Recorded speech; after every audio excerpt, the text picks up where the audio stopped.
ನಮಸ್ತೆ ಸ್ನೇಹಿತರೆ, ಎಲ್ರಿಗೂ ಕೂಡ ಮತ್ತೊಮ್ಮೆ ನಿಮ್ಮ ಯೂಟ್ಯೂಬ್ ಚಾನಲ್ಗೆ ಪ್ರೀತಿಯ ಸ್ವಾಗತ.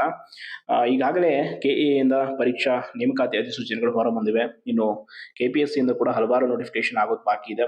ವಿಶೇಷವಾಗಿ ಪೊಲೀಸ್ ಇಲಾಖೆ ಅಂದರೆ PSI ಆಗಿರ್ಬೋದು, ESI, RSI ಈ ಮೊದಲಾದ ಹುದ್ದೆಗಳ ಭರ್ತಿಗೆ ನೇಮಕಾತಿ ಅಧಿಸೂಚನೆ ಹೊರಬರಲಿದೆ.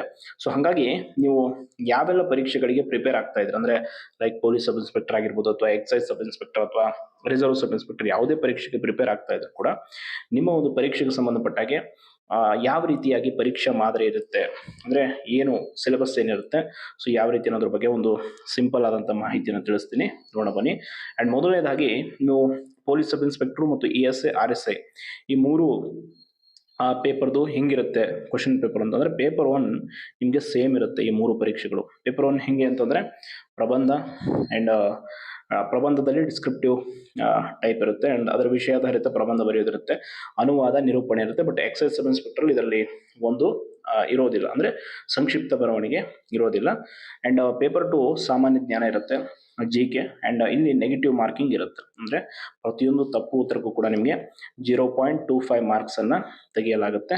ಇದು ನಿಮಗೆ RSI, PSI, ESI ಪರೀಕ್ಷಾ ಮಾದರಿ. ಹಾಗೆ ಸಿದ್ಧತೆಗಾಗಿ ನೀವು ಮುಖ್ಯ ವಿಷಯಗಳು ಏನೇನು ಓದಬೇಕಾಗುತ್ತೆ ಪ್ರಮುಖವಾದ ಅಂತಂದರೆ ಕರ್ನಾಟಕ ಇತಿಹಾಸ, ಭೂಗೋಳ, ಸಂವಿಧಾನ, ನೈತಿ ಅಂದರೆ ಎಥಿಕ್ಸ್ ಆ್ಯಂಡ್ ಪ್ರಸ್ತುತ ಘಟನೆಗಳು ಅಂದರೆ ಲೈಕ್ ಕರೆಂಟ್ ಅಫೇರ್ಸ್, ಪೊಲೀಸ್ ಕಾಯ್ದೆಗಳು, ಅಪರಾಧ ಸಂಹಿತೆ ಹಾಗೂ ಕೆಲವೊಂದಿಷ್ಟು ವಿಷಯಗಳನ್ನು ಓದಬೇಕಾಗುತ್ತೆ. ಅದರ ಜೊತೆ ಫಿಸಿಕಲ್ಗೆ ತಯಾರಿ ಮಾಡ್ಕೊಳ್ಬೇಕಾಗತ್ತೆ.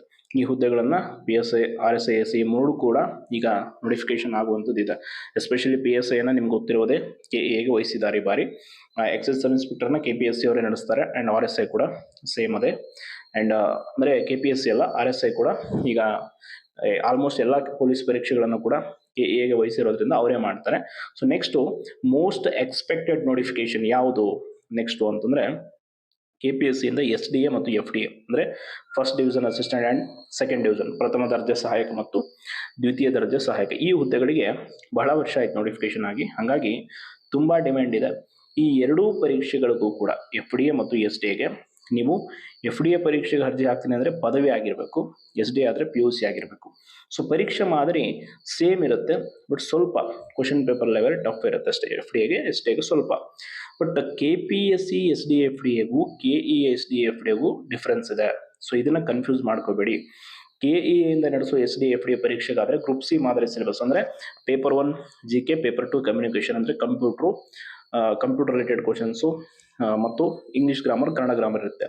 ಬಟ್ FDA SDA KPSC ಇದು ಹಂಗಿರಲ್ಲ. ಇಲ್ಲಿ ನೋಡಿ, ಪೇಪರ್ 1 ಸಾಮಾನ್ಯ ಜ್ಞಾನ ಇರುತ್ತೆ ಅಂದರೆ GK, ಪೇಪರ್ 2 ಸಾಮಾನ್ಯ ಕನ್ನಡ ಇರುತ್ತೆ ಅಥವಾ ಸಾಮಾನ್ಯ ಇಂಗ್ಲೀಷ್ ಇರುತ್ತೆ, ಈ ರೀತಿಯಾಗಿರುತ್ತೆ. ಇಲ್ಲಿ ನೆಗೆಟಿವ್ ಮಾರ್ಕಿಂಗ್ ಇರಲ್ಲ. ಸೊ ಯಾವುದೇ ತಪ್ಪು ಉತ್ತರಕ್ಕೆ ಅಂಕಗಳು ಕಡಿತ ಆಗಲ್ಲ. ಹಾಗಾಗಿ ವಿದ್ಯಾರ್ಥಿಗಳು ಭಯವಿಲ್ಲದೆ ಎಲ್ಲ ಪ್ರಶ್ನೆಗಳಿಗೆ ನೀವು ಉತ್ತರಿಸ್ಬೋದು. ಸಿದ್ಧತೆಗಾಗಿ ಏನೇನು ವಿಷಯಗಳು ಅಂತಂದರೆ ಪೇಪರ್ 1 ಆದರೆ GK ಆದರೆ ಕರ್ನಾಟಕ ಇತಿಹಾಸ, ಸ್ಟೇಟ್ ಪಾಲಿಟಿಕ್ಸ್ ಬಗ್ಗೆ and current affairs. And paper 2 ಆದರೆ ನಿಮಗೆ ಕಂಪಲ್ಸರಿ ವ್ಯಾಕರಣ, ಪ್ರಬಂಧ, ಭಾಷಾಂತರ, ಸಂವಾದ, ಕನ್ನಡ ಸಾಹಿತ್ಯ ವಿಷಯಗಳನ್ನು ಓದ್ಕೊಳ್ಬೇಕಾಗುತ್ತೆ. ಸೊ ಇದು. ಆ್ಯಂಡ್ ನೆಕ್ಸ್ಟು ನಿಮಗೆ ಗ್ರೂಪ್ C ಮತ್ತು VAO, PDO, KEA ನಡೆಸುವಂಥ ಪರೀಕ್ಷೆಗಳು. ಸೊ ಅದು ಕೂಡ ಈಗ ನೋಟಿಫಿಕೇಶನ್ ಆಗೋದಿದೆ. VAO ಕೂಡ ಈಗ ನೋಟಿಫಿಕೇಶನ್ ಮಾಡ್ತಾರೆ ಆಸ್ ಸೂನ್ ಆಸ್. ಆ್ಯಂಡ್ ಇಲ್ಲಿ ಪೇಪರ್ 1ಗೆ ನೀವು ಗ್ರೂಪ್ C ಸಿಲೆಬಸ್ ನಿಮ್ಗೆ ಗೊತ್ತೇ ಇದೆ. ಪೇಪರ್ 1 GK ಇರುತ್ತೆ, ಅಂದರೆ ಜನರಲ್ ನಾಲೆಜ್ದು. ಪೇಪರ್ 2 ಕಮ್ಯುನಿಕೇಷನ್ ಪೇಪರ್, ಅಂದರೆ ಇಲ್ಲಿ ವಿಷಯಗಳು ಏನೇನಿರುತ್ತೆ ಅಂದರೆ ಕನ್ನಡ, ಇಂಗ್ಲೀಷು, ಕಂಪ್ಯೂಟರ್ ಈ ಮೂರು ವಿಷಯಗಳ ಮೇಲೆ ನಿಮಗೆ ಪ್ರಶ್ನೆಗಳನ್ನು ಕೇಳ್ತಾರೆ. ಇಲ್ಲಿ ನೆಗೆಟಿವ್ ಮಾರ್ಕಿಂಗ್ ಇರುತ್ತೆ. ಅಂದರೆ KEA ಏನಾದರೂ SDA FDA ಪರೀಕ್ಷೆ ನಡೆಸಿದ್ರೆ ಅವ್ರದ್ದು ನೆಗೆಟಿವ್ ಇರುತ್ತೆ, ನೆಗೆಟಿವ್ ಅಂಕಗಳು. ಬಟ್ KPSCದು SDA FDAಗೆ ಇರಲ್ಲ. ಸೊ ಇದು ಮೇಜರ್ ಡಿಫ್ರೆನ್ಸ್ ಇಲ್ಲಿ. ಆ್ಯಂಡ್ ಇಲ್ಲಿ ತಪ್ಪು ಉತ್ತರಗಳಿಗೆ ನಿಮ್ಮ ಅಂಕಗಳನ್ನು ಕಡಿತ ಮಾಡಲಾಗುತ್ತೆ, ಸೇಮ್ 0.25.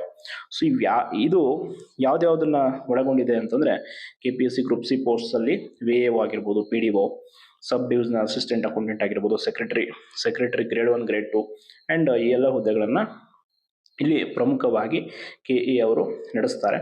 ಯಾರೆಲ್ಲ ನೀವು ಈಗ PC ಹುದ್ದೆದು ಕೂಡ ತುಂಬ ಕನ್ಫ್ಯೂಸ್ ಆಗಿದ್ರೆ ಏನು ಅಂದರೆ KE ಅವರೇ ನಡೆಸೋದ್ರಿಂದ ಪೇಪರ್ ಸಿಲೆಬಸ್ ಏನಾದರೂ ಚೇಂಜ್ ಮಾಡ್ತಾರಂತ ಏನು ಮಾಡೋಕ್ಕೆ ಸಾಧ್ಯ ಇಲ್ಲ, ಆಯಿತಾ. ಸೇಮ್ ಆ್ಯಸ್ ಇಟ್ ಈಸ್ ಏನಿದೆ ಮೊದಲು ಅದನ್ನು ನಡೆಸ್ತಾರೆ. ಉಳಿದ ಪರೀಕ್ಷೆಗಳದ್ದೇನೆ SDA FDA ಅದೆಲ್ಲ ಡಿಫ್ರೆಂಟ್ ಇರುತ್ತೆ KPSCಗೂ ಮತ್ತು KEAಗೂ. ಸೊ ಇಷ್ಟು ಈಗ upcoming notification related information. And KPSCದು ಯಾವಾಗ ನೋಟಿಫಿಕೇಶನ್ ಆಗುತ್ತೆ ಅಂತ ತುಂಬ ಜನ ಕೇಳ್ತಾ ಇದ್ರಿ. ಈಗಾಗಲೇ ಹಲವಾರು ಇಲಾಖೆಗಳಿಂದ ಪ್ರಸ್ತಾವನೆ ಸಲ್ಲಿಕೆ ಆಗ್ತಾ ಇದೆ. ಆದಷ್ಟು ಬೇಗ KPSC ಕೂಡ ನೋಟಿಫಿಕೇಶನನ್ನು ಹೊರಡಿಸುತ್ತೆ. ನವೆಂಬರ್ ತಿಂಗಳ ಒಳಗಾಗಿ ನೋಟಿಫಿಕೇಷನನ್ನು ಮಾಡುವಂಥ ಸಾಧ್ಯತೆ ಇದೆ. ಹಂಗಾಗಿ ಯಾರೆಲ್ಲ KPSCಯ ಪರೀಕ್ಷೆಗಳಿಗೆ ಓದ್ತಾ ಇದ್ದೀರಾ ನೀವು ಕೂಡ ಚೆನ್ನಾಗಿ ಪ್ರಿಪ್ರೇಷನ್ ಮಾಡಿ. And police sub inspector, reserve sub inspector ಎಲ್ಲ ಮೋಸ್ಟ್ ಎಕ್ಸ್ಪೆಕ್ಟೆಡ್ ಹುದ್ದೆಗಳು ಈ ಬಾರಿ ಇದೆ. ಎಸ್ಪೆಷಲಿ ಎಕ್ಸೈಸ್ ಸಬ್ ಇನ್ಸ್ಪೆಕ್ಟ್ರು ತುಂಬ ಜನ ಟಾರ್ಗೆಟ್ ಇಟ್ಕೊಂಡು ಓದ್ತಾ ಇದ್ದೀರಾ. ಸೊ ಚೆನ್ನಾಗಿ ಪ್ರಿಪ್ರೇಷನ್ ಮಾಡಿ. ಆ್ಯಂಡ್ SDFD ಅಂತೂ ಈ ಬಾರಿ ಸಾವಿರಾರು ಹುದ್ದೆಗಳಿದೆ. ಅರಣ್ಯ ಇಲಾಖೆ, ವಾಣಿಜ್ಯ ತೆರಿಗೆ ಇಲಾಖೆ, ಹಲವಾರು ಇಲಾಖೆಗಳಲ್ಲಿ ಖಾಲಿ ಇರುವ ಹುದ್ದೆಗಳೆಲ್ಲವೂ ಕೂಡ ಈ ಬಾರಿ ಭರ್ತಿ ಮಾಡಿಕೊಳ್ಳಲಾಗುತ್ತೆ. ಚೆನ್ನಾಗಿ ಪ್ರಿಪ್ರೇಷನ್ ಮಾಡಿ ಅಂತ ಹೇಳ್ತಾ ಧನ್ಯವಾದಗಳು.